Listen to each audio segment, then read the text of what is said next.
Rahmatullahi wa barakatuh. Dear students,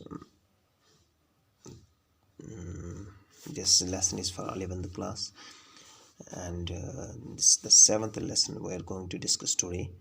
And the name of this lesson is Apamam, which is written by Padma Hijmari. So,